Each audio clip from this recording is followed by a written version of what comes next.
Queridos, com muita alegria, saúdo a todos na paz do Senhor. Obrigado. Eu quero ler um texto que está no meu coração para esta noite, segundo o livro das Crônicas, onde registra a história dos reis, ou as histórias dos reis de Israel. E quero me ater no capítulo 33,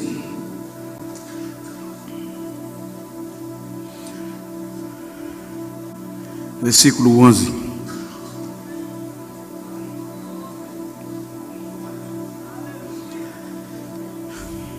Para lermos em uma só versão, e tendo em vista que eu estou de uso da King James, quero ler no projetor, que diz: assim o Senhor trouxe sobre eles os capitães do exército do rei da Assíria, os quais prenderam a Manassés com ganchos e, amarrando-o com cadeias, o levaram para a Babilônia.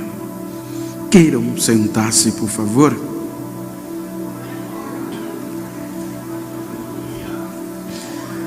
Enquanto agradeço a Deus pelo privilégio de estar entre vós mais uma vez, para isso agradeço ao pastor Josué Gouveia, presidente desta igreja, o ministério, pastor Charles, todos os demais obreiros e a igreja. Agradeço a Deus o carinho, a receptividade do Ricardo com a Maíne, que tem cuidado de mim. Muito obrigado ao filho. Que Deus os abençoe. Queridos, eu quero tomar por base esse texto para falar-lhes o que está no meu coração. Os irmãos sabem que é a Bíblia, mas da forma renovadora. E para isso quero tomar esta história e uma história de um projeto inesquecível. Entre ganchos e cadeias. Quando nós analisamos o contexto, nós não estamos falando de qualquer projeto de qualquer pessoa. Os irmãos hão de convir que dentro da nossa mente, no contexto geral, nas epígrafes que corresponde a esta história, na maioria das vezes nós deparamos com um relato pejorativo, aonde observamos o começo, mas esquecemos do fim. Os irmãos hão de convir que nós estamos diante de uma história da maior dinastia, daquela que foi Deus que ratificou, não foi o homem, a dinastia davídica. Me permita recapitular alguns que fazem parte, para entendermos o cenário. Quando nós analisamos a partir do 9º, 10º sucessor, os irmãos vão observar o quanto a fraqueza humana se faz presente diante da ação de Deus. Os irmãos vão de convir que quando o rei Uzias, na sequência da dinastia, assume o poder de Judá, ele assume o poder, o reino, em fragmentos, em todo o contexto socioeconômico, político, bélico. O reino de Judá estava à mercê. O reino de Judá estava ameaçado por toda a circunvizinhança que queria devastar de uma vez por toda um projeto que foi Deus que levantou. Então veja que quando o rei Uzias entra para reinar, muito novo, mas ele entra dentro da direção de Deus, a ponto que a história extra-bíblica, nas entrelinhas, diz que ele restaurou não só o contexto socioeconômico, como amante da agricultura. Além disso, ele restaurou o contexto bélico, levando o exército falido a quase 305 mil soldados, pronto para defender e atacar os seus inimigos. Vejam quanto a Bíblia diz que ele foi tão perfeito diante de Deus, que Deus abriu-lhe o entendimento e ele tornou-se engenhoso. Ele criou armas que até então não havia para atacar e para defender. E essas armas foram tão populares que a Bíblia diz que a sua fama eclodiu, ultrapassou as fronteiras. E veja que a Bíblia está dizendo que ele fazia o que era bom aos olhos de Deus. Mas quando a fama eclode, a fraqueza vem. E quando a fraqueza vem, ele queria usurpar o que não lhe tinha direito, que só pertencia aos sacerdotes. Então, por conta desta fraqueza, a Bíblia diz que Deus o fere com lepra. Ele não volta mais para o trono. Vai ser colocado para morar em uma casa ao lado particular. E isso desencadeou uma crise sem precedente em um contexto, sobretudo, espiritual. Os irmãos, vejam que quando Isaías vai começar a proferir, ele diz que no ano que morreu o rei Uzias. Então, quando Uzias morre, vejam o que ficou no contexto espiritual. Isaías diz: eu habitava no meio de um povo impuro, de um povo de impuros lábios. Aquele relato do capítulo 1, detonador, a ponto de Isaías dizer que o povo estava numa circunstância espiritual tão miserável, que o corpo, se fosse comparado a um corpo, era como estar cheio de feridas, de pus, apodrecido, e o pior, não queriam ser sarados. Olha que situação ficou. Além de que Isaías retrata no contexto espiritual, fica o quê? Desencadeia uma crise diplomática. Uma crise diplomática, política. Quando Isaías assume, só havia uma solução: Deus. Mas o povo não quis. Então veja que Jotão, na sequência, aparece. A Bíblia diz que Jotão tentou resolver todos os problemas, porém, o principal ele não resolveu, que foi tirar o pecado do povo. O povo estava mal acostumado e Uzias fez tudo, mas não conseguiu tirar o pecado do povo e nem extinguir os altares aos deuses pagãos. Isso em uma história, em um projeto que foi Deus que levantou. Então, com a morte de Jotão, a sequência continua. E agora vem uma promessa de restauração. Restauração política, restauração de novo sócio e econômica. Veja que é altos e baixos, recomeço. E agora quem entra prometendo resolver todos os aspectos pejorativos? Acais, o rei da sequência, tudo na dinastia de Davi. Então a proposta de Acais era fazer o que seus pais não fizeram, sobretudo o espiritual. Veja que a proposta dele, ele começa com um projeto político, administrativo tão perfeito, que Deus usa o profeta vigente Isaías para dizer a Acais: Isaías, vai ao palácio e diz o rei Acais o que eu quero falar com ele.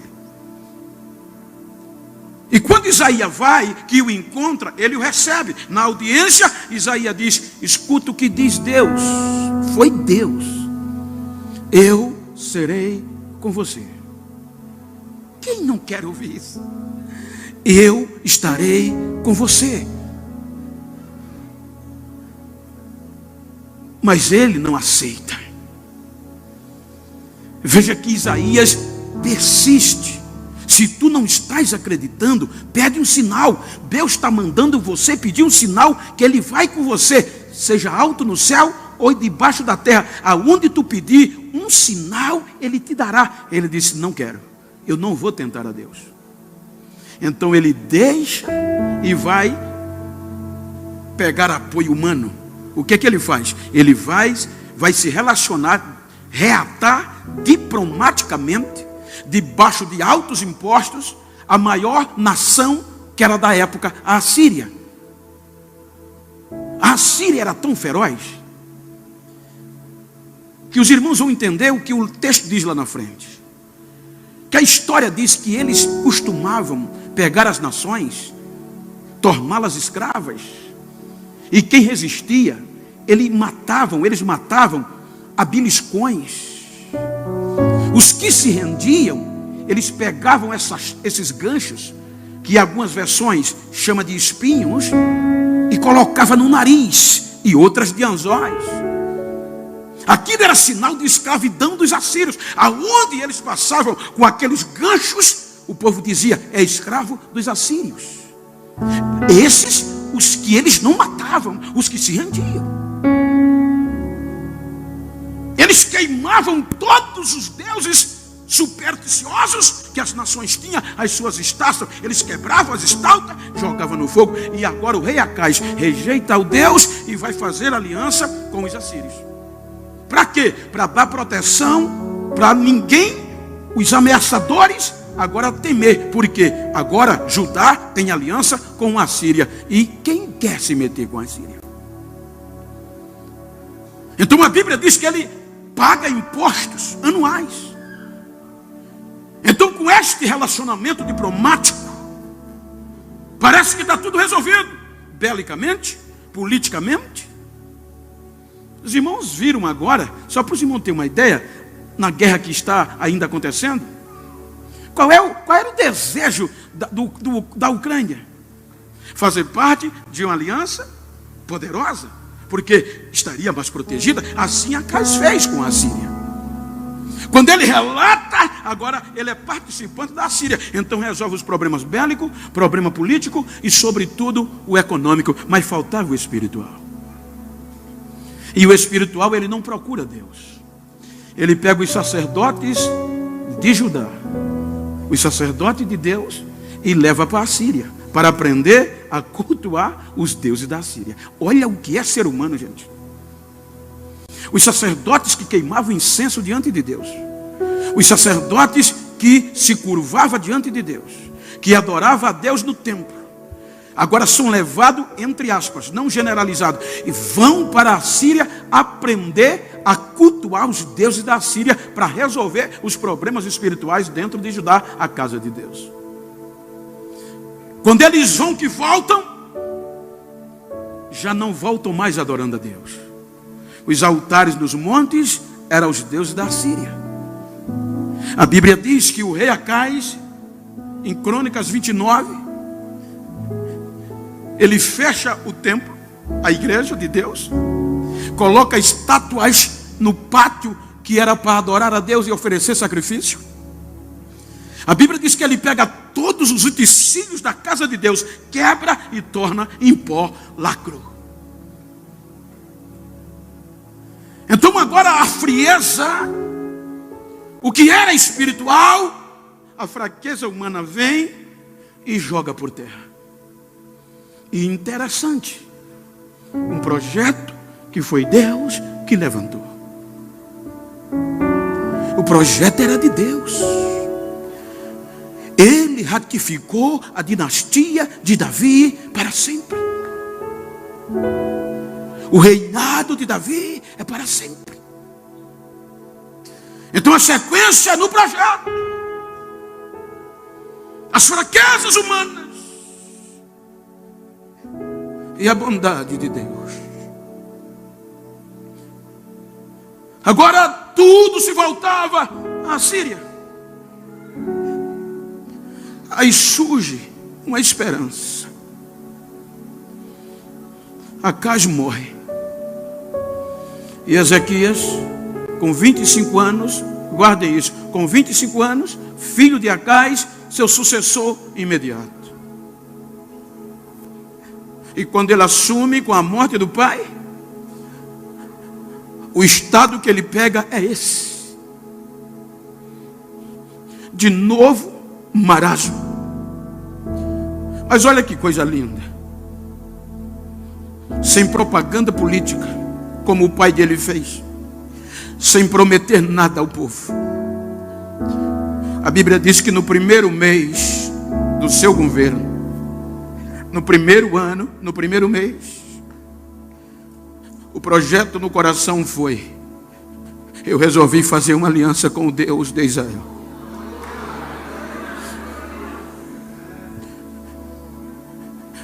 E nesta aliança ele faz uma reunião. E na reunião ele convoca quem? Os sacerdotes, aqueles queimadores de incenso. Porque a glória de Deus só descia quando o incenso subia, que era a oração, símbolo da oração. Então, quando ele propõe o desejo do seu coração no primeiro mês, veja que ele não se preocupou com o homem, ele não se preocupou com outro contexto, a não ser o espiritual. Ele deu prioridade ao espiritual. Ele começa como nenhum começou. Porque quando ele começa, estava fragmentos. Quem olhava dizia, não tem mais jeito. Ele disse, mas eu ponho no meu coração que o primeiro ato meu é trazer a glória de Deus de volta. E quando ele faz a reunião em praça pública, porque a igreja estava deteriorada, estava fechada, os utensílios tinham sido em pó, segundo a Crônica 29, ele encontra no meio da proposta um grupo que não tinha se corrompido. Que quando ele diz para trazer a glória de Deus de volta, não vai ser fácil. Em minhas palavras, eu quero saber se ainda tem alguém disposto a vir comigo, eu parafraseando, que ainda tem adoração, que ainda tem incenso no meio da crise. Pasme, ainda tinha alguém que não se encurvou, ainda tinha alguém que conservou a glória, ainda tinha alguém que conservou incenso, ainda tinha alguém que adorava.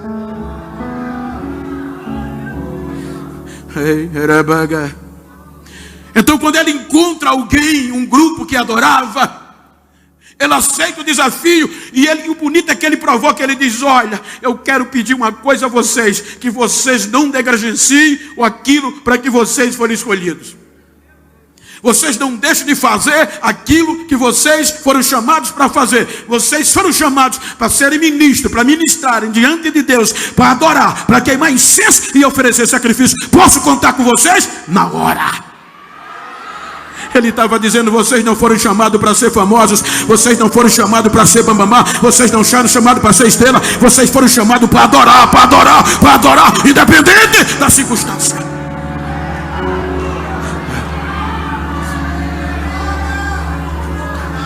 Primeiro ano, quando ele encontra este grupo, ele diz, vamos limpar a casa de Deus. Olha o investimento. Estava deteriorada. Passaram 2 semanas para tirar a imundícia que estava dentro. Quando tiraram a imundícia, ele vem com a mão de obra. O rei colocou ouro nos portais, colocou ouro nos batentes, nos degraus. embelezou a casa de Deus. E quando tudo, os utensílios restaurados, aí ele disse: agora vamos marcar o dia que a glória de Deus voltará, o culto do recomeço. E marcou, mandou convite para todo mundo. Era o sucessor. E a Bíblia diz que no dia do culto a glória de Deus desceu, que eles comparam no dia da inauguração. Veja que está escrito, do capítulo 29 ao 33, você vai encontrar tudo o que eu estou pregando. A Bíblia diz que aquele culto foi a mesma coisa como no dia da inauguração, que quando Salomão inaugurou o templo, que a glória desceu. Quem estava dentro não conseguia ficar de pé, quem estava fora embolava no chão adorando a Deus, e o louvor era tremendo. Então a glória de Deus voltou. Agora desfrutar do melhor. Mas a Bíblia diz, no 14º ano, olha o que é ser humano, com 14 anos do seu reinado, o rei Senaqueribe ameaça-o. E tudo que ele passou, o crédito que ele tinha com Deus, não foi suficiente para ele acreditar. A Bíblia diz que ele manda uma carta para o rei Senaqueribe, dizendo: eu errei. Em outras palavras, Senaqueribe, me perdoe, porque ele quis cortar o relacionamento. Diga o que é que você quer que eu pague, e eu lhe pagarei na sua fraqueza. A Bíblia diz que o rei Senaqueribe não lhe deu ouvidos e disse: eu quero 10.000 quilos de prata e 1.000 quilos de ouro. E aonde encontrar? Olha o que ele faz. Segundo Reis, você vai encontrar 18, 19. Ele pega ouro do palácio, pega a prata do seu palácio e manda para Senaqueribe. Aí tudo bem, mas Senaqueribe não se conformou. Aí o que é que ele faz? Vai negociar o sagrado. A Bíblia diz que ele pega o ouro que botou na reforma do templo e começa a tirar dos portais, começa a tirar do piso, começa a tirar todo o investimento que fez na casa de Deus e manda para a Síria, negociando o que foi consagrado a Deus. Mas não foi suficiente. Olha a bondade de Deus, gente. A paciência que Deus tem. Ele não desiste dos seus projetos. É isso que eu quero me ater. Olha para quem está ao teu lado e diga: o projeto de Deus, você é inesquecível diante dele.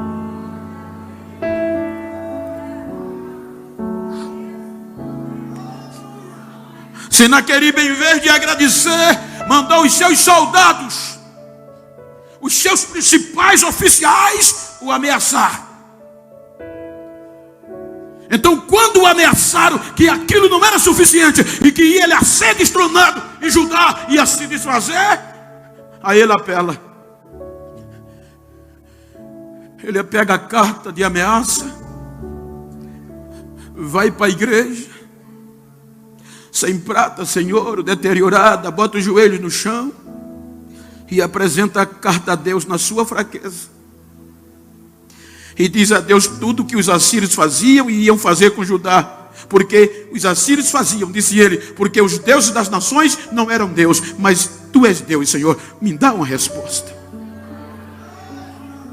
Aí manda consultar Isaías, e a promessa e a proposta de Deus com Isaías, na fraqueza de Ezequias, foi dizer: não tenha medo, porque eu vou fazer Senaqueribe voltar por onde ele vem. Agora eu vou colocar um gancho no nariz dele, e vou fazer ele voltar por onde ele vem, para saber que tem Deus. Independente da fraqueza do homem, Deus permanece sendo Deus.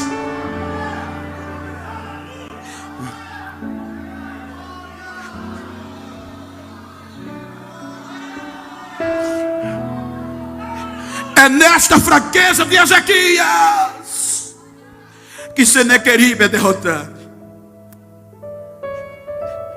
Nos limites de Ezequias,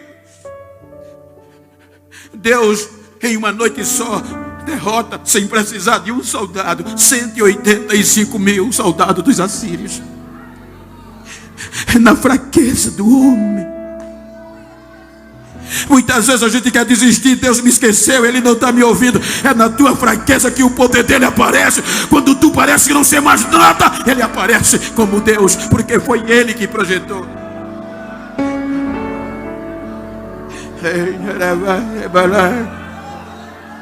Não desista.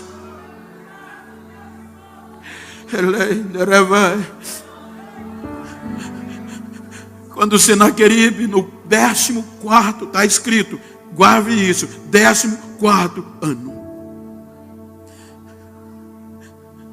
Senaqueribe é morto. E quem era Senaqueribe? A maior potência política, bélica, econômica do mundo na época. Aí a Bíblia diz que a fama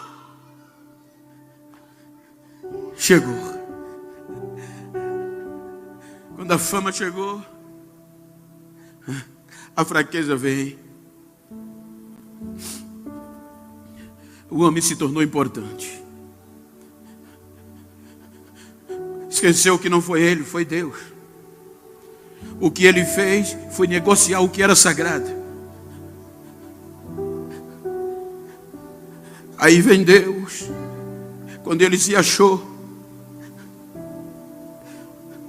aí diz a Bíblia que ele adoeceu de uma doença sem cura, mortal, um câncer maligno.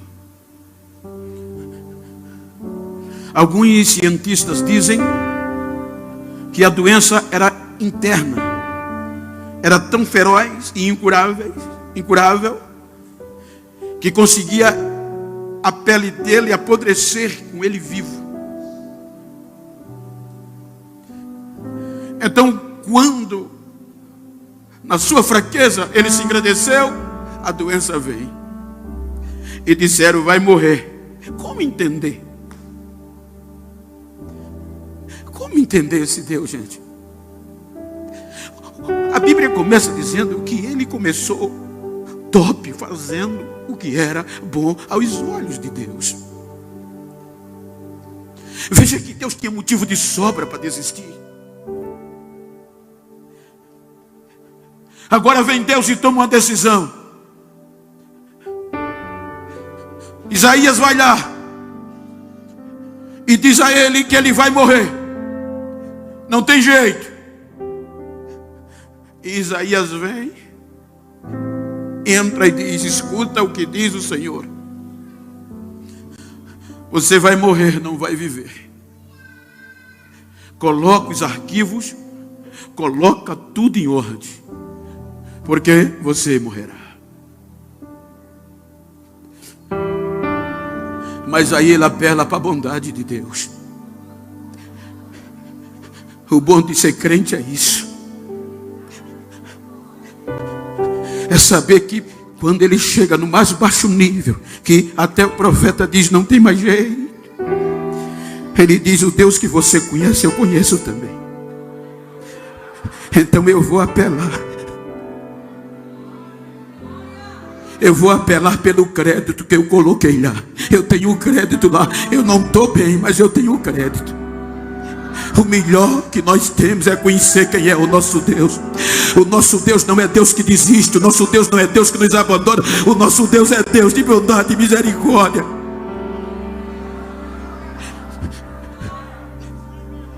E veja que ele consegue alterar uma decisão divina. Ele consegue alterar uma profecia de um profeta honrado em minutos ou em segundos. A lágrima vem e ele diz: Senhor, eu vou parafrasear para dar vida. Eu sou um projeto teu. Eu tenho história. Eu não caí de paraquedas. Eu não quero morrer, Senhor. Lembra do que eu fiz. Ele não disse lembra do que eu estou fazendo. Ele disse lembra do que eu fiz. Lembra que eu andei, está no passado. Lembra que eu andei na tua presença. Eu hoje estou fraco, eu hoje estou embaixo, no mais baixo nível, mas eu sou crente, eu andei na tua presença, eu não quero morrer. A Bíblia diz que Isaías não tinha nem saído do portão do palácio. Aí Deus vai e desce: Isaías,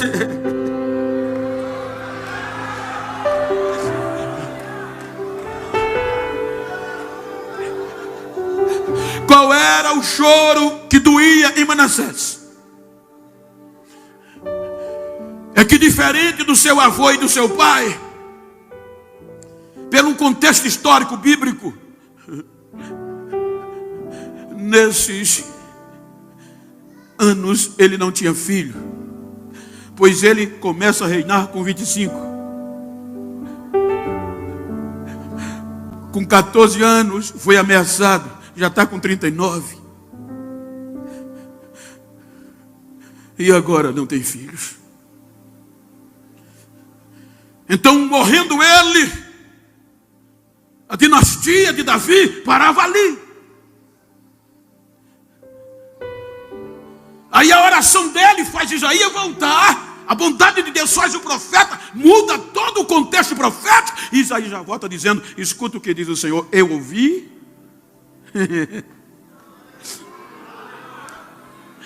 Gente, é interessante a fraqueza humana. Hoje a gente desiste um do outro tão fácil, né? Homem para homem, mulher, ser humano para ser humano. O interessante é que no meio desse marasmo espiritual, Isaías diz: Deus ouviu a tua oração e mandou eu voltar para te dizer que você não vai morrer mais. Você vai ter mais 15 anos de vida. Se você somar 14 com 15 dá 29. Foi justamente os anos que ele reinou. 29 anos. Então ele tira a prova, Deus dá prova a ele, dá sinal. Mexe com o contexto da natureza para dizer a ele que ele ia viver 15 anos a mais. E Deus não ia desistir do projeto. E foi justamente nesses 13 anos, nesses 15 anos, de 0 a 3 anos, ele gera um filho chamado Manassés. Um projeto. Veja que Manassés não entrou na história aleatório. Ele entrou como fruto de uma oração em desespero. Manassés entra com uma providência de Deus na sequência de um projeto que é o maior até hoje.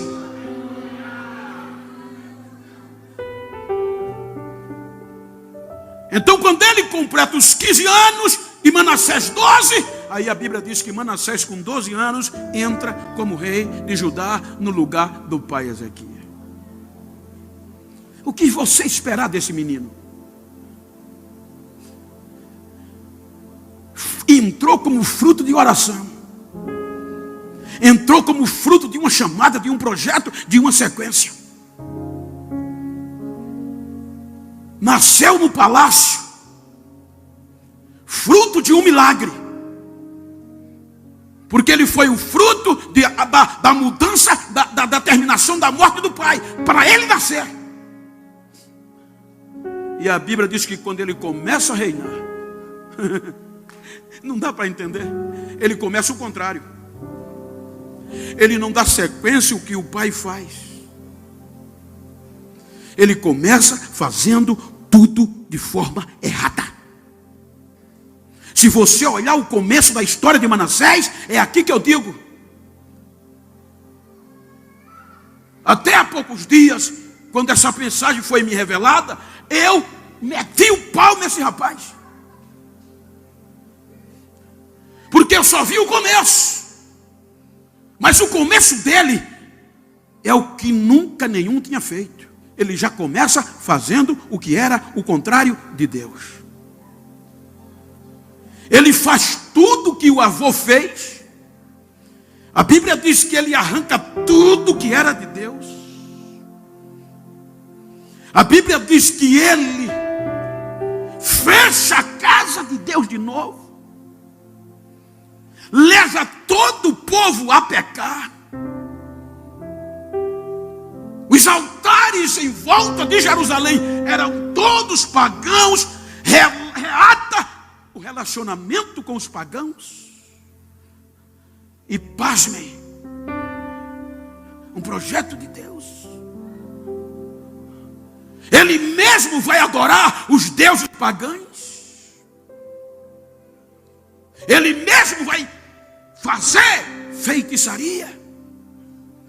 Isso dentro de Judá, dentro do projeto. Ele mesmo chega ao ponto de pegar filhos seus e queimar no fogo em sacrifício aos deuses pagãos.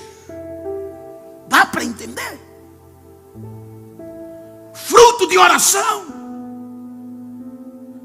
projeto de Deus.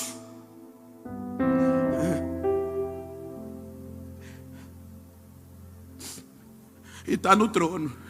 Estava no rei. A Bíblia diz que ele consultava os adivinhos e faziam feitiçaria. Se você ler a história dele no livro dos Reis 20 e 21, a Bíblia vai dizer que ele derramou tanto sangue de pessoas inocentes em Jerusalém que as ruas ficavam alagadas de sangue. A tradição diz que ele foi o culpado da morte do profeta Isaías de forma catastrófica. A Bíblia diz que esse rapaz enveredou por onde nenhum tinha enveredado. Feiticeiro, assassino, idólatra, prostituto, coração fechado.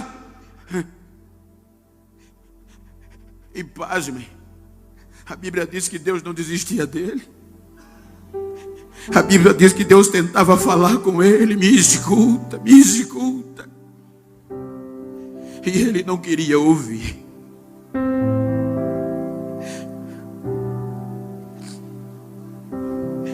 E Deus vai esperando.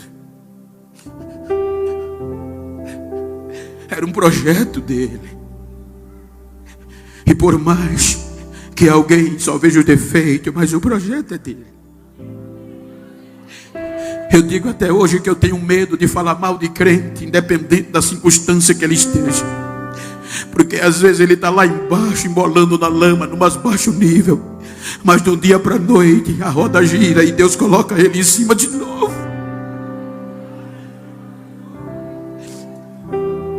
Como ele não quis dar ouvidos. Aí o texto que a gente leu diz que Deus, depois de tanto insistir, Deus disse: eu vou deixar os capitões da Síria capturá-lo e torná-lo escravo.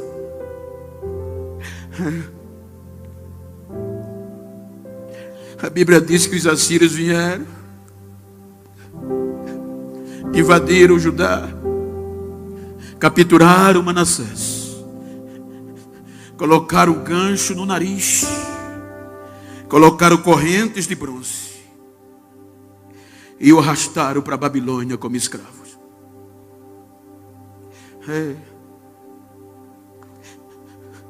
O que nós diríamos como ser humano no contexto que vivemos? Não era bem feito. Nunca mais ele voltará. Bem feito, vai brincar com Deus. Não é assim que a gente costuma fazer quando as coisas não estão acontecendo do jeito que a gente pensa. Não é assim que a gente costuma julgar quando alguma coisa está errada na vida de um projeto de Deus. Porque Porque a gente só vê o começo, a gente não vê o fim. Não é assim que a gente costuma julgar quando uma coisa acontece errado na nossa vida e a primeira coisa que a gente tenta fazer é apagar a história que a gente fez. Esse rapaz começa essa história. A Bíblia diz que ele começa errado, mas era um projeto de Deus. É um projeto de Deus.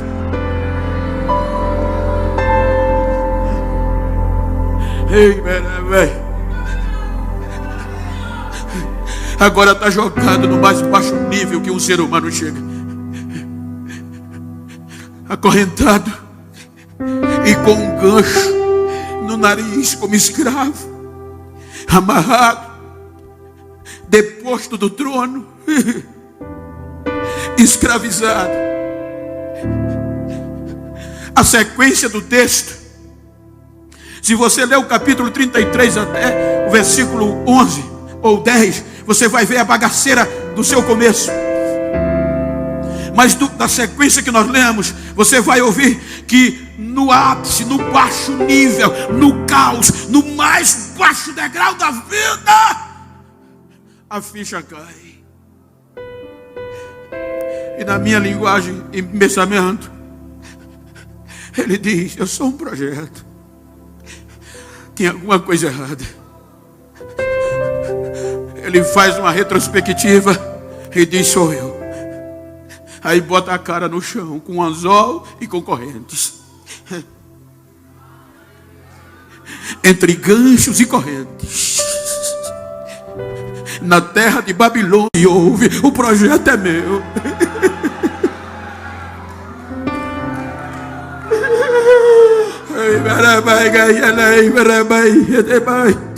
Deus desce, ouve ele, arranca o gancho, arranca a corrente e diz: o projeto é meu. Ele não se importou com o que ia dizer ou o que ia achar. O projeto é meu, eu faço o que eu quero, é dele.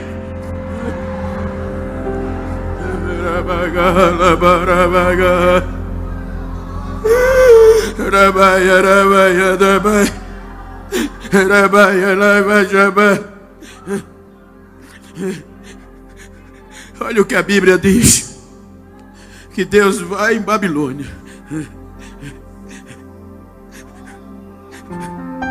tira Manassés das correntes, tira o gancho da venta de Manassés, e para piorar, para mostrar para nós que é isso que nós devemos praticar, ele traz ele de volta para Jerusalém. Aí eu pergunto: quantos pastores de igreja tem aqui? Levante a mão, por favor. Se tem algum pastor de igreja, você devolveria o cargo nem de cooperador para ele? Você teria coragem de botar ele aqui de pé e dizer: irmãos, o nosso irmão que estava lá acorrentado com esse pecador ruim voltou, mas ele vai tomar o cargo de oficial de novo, ele vai ser obreiro. Se ele passar a sair com a salva, você não colocava a oferta na mão dele? Que é isso que a gente costuma fazer, descartar facilmente as pessoas. A gente costuma mais julgar do que defender. É ser humano. A gente se preocupa com o que A vai dizer, com o que fulano vai achar. Deus não ligou. A Bíblia diz que Deus trouxe ele de volta. Não se preocupou com o insulto que ia dizer, com o que o povo ia dizer. Trouxe ele e colocou no trono. Você é meu projeto. Colocou no trono. Quem gosta ou quem não gosta, mas sou eu que vou trazer de volta. E colocou no trono. Diga para quem está ao seu lado: a partir de hoje, pode contar comigo. Aconteça o que acontecer, mesmo entre ganchos e correntes, eu não vou desistir de você.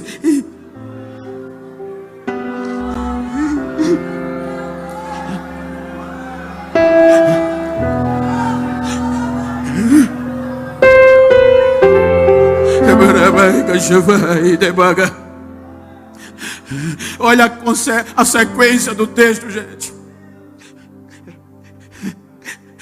Quando Deus me deu essa mensagem, eu pedi perdão a Deus, porque eu nunca tinha olhado a sequência. Eu só dizia que foi o pior rei de Israel, que matou Isaías, que fez desgraceira, feiticeiro. Mas a sequência diz que quando ele volta, ele já volta gritando: o Senhor é Deus, o Senhor é Deus, o Senhor é Deus. Chega em Jerusalém, assume o trono, levanta os muros, arranca tudo que não prestava, coloca tudo a Deus, provoca o povo voltar-se a Deus. Ele faz um avivamento, e agora tudo na boca dele era: o Senhor é quem manda, o Senhor é Deus, o Senhor é Deus. Morreu dando glória e foi enterrado no jardim. O segredo não é o começo, é o fim. Como você chegou aqui esta noite? Olha para esse crente que está do teu lado, se você pode olhar e falar, diga: o projeto de Deus, você é inesquecível. O homem pode esquecer e só ver os defeitos. O ser humano pode olhar e só ver as fraquezas, mas é nessa fraqueza, no mais baixo nível, que este amor soberano de Deus aparece e tira da corrente, tira dos ganchos quem ninguém acreditava mais. Eu quero que você se ponha de pé, se assim pode, pedindo por favor, se você puder.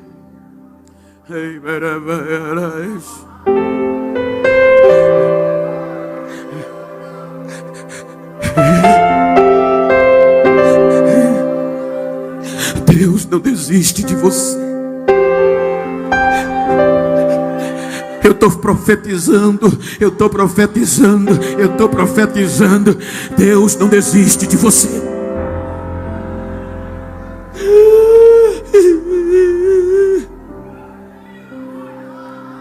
Só para provocar e estimular a fé. Olha para esse crente íntimo do teu lado e diga para ele: eu estou com dó. Diga: eu estou com pena de quem pensou que você ia morrer entre ganchos e espinhos e correntes. É hora de voltar, é hora de voltar, é hora de voltar. Deus trouxe você aqui para te dizer: escravidão nunca mais, corrente nunca mais. Você é um projeto de renovo.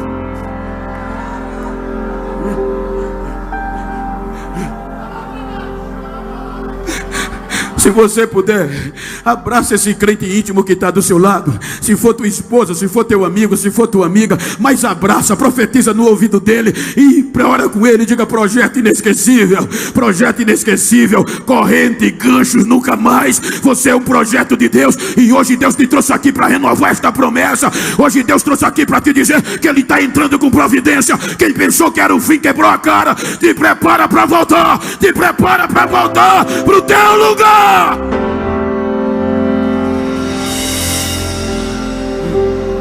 Profetiza para ele, profetiza para ela. Chora com ele, chora com ela. O pastor me deu liberdade. Se você quiser vir aqui à frente orar comigo, orar com a gente aqui pertinho, venha, saia do seu lugar, mas já venha adorando, já venha dizendo: eu sou um projeto inesquecível da parte de Deus. Você tem fraqueza, mas a fraqueza tua não é maior do que o amor de Deus. É na tua fraqueza que Ele vem. É quando os dizem: esse aí está acabado, que Ele aparece.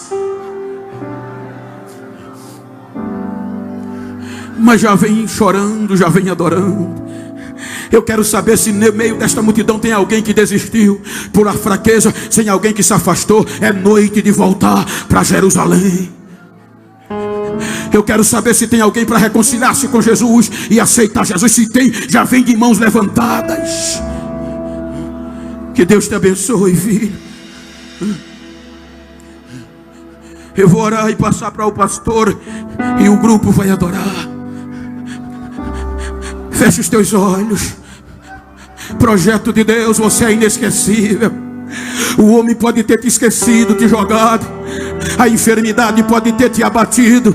As circunstâncias podem ter te desanimado. Mas Deus ainda vai no cativeiro. Deus ainda vai em Babilônia. Deus ainda arranca gancho. Deus ainda quebra a corrente e traz de volta. Soberano Deus e eterno Pai, o final da história dessa dinastia termina em Jesus. Aleluia. E ele será grande, e Deus lhe dará o trono do seu pai Davi. Ou seja, para você chegar e dizer que Jesus é rei dos judeus, Manassés está na história, Deus não o tirou da história. Então, soberano Deus, aqui tem projetos teus para alcançar outras vidas lá na frente. Esta noite eu preguei o que está no meu coração, o que na oração o Senhor me revelou. Então nesta noite eu estendo as mãos, restaurando sonho, pregando não para escravo, mas para filhos. Então, se é filho, tem direito. Se é filho, derrama a tua glória. Se é filho, aviva ele de novo. Se é filho, devolve o projeto dele de novo, o projeto dela. Receba de volta o que o diabo pensou que tinha roubado. Receba de volta o que a enfermidade pensou que tinha levado. Receba de volta o que o homem pensou que não tinha mais feito. Mas nesta noite eu profetizo: prepara para voltar para Sião, prepara para voltar o teu lugar de origem. Eu sou